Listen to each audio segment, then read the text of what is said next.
Les fonctions de transformation permettent de changer complètement un chatbot d'après certains, critères qui vont être donnés.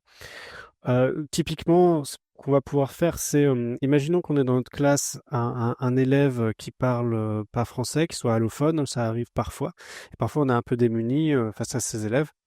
On peut tout à fait créer un chatbot à partir de son cours via la procédure normale et ensuite demander que ce chatbot soit traduit dans n'importe quelle langue.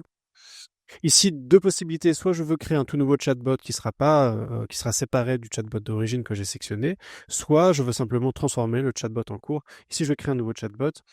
Hem, 2 possibilités, je peux simplifier, je peux traduire.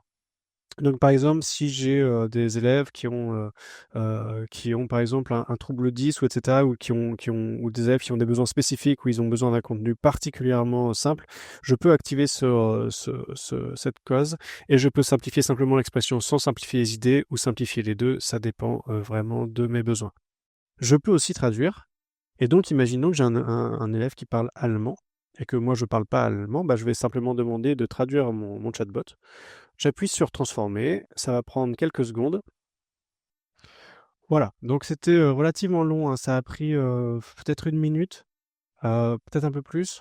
Mais j'ai mon chatbot, nouveau qui est créé. Alors, je peux aller voir comment il est paramétré, mais j'ai donc l'accroche qui est traduite, la description publique, toutes les suggestions qui ont été traduites en allemand, les instructions, vraiment tout a été traduit.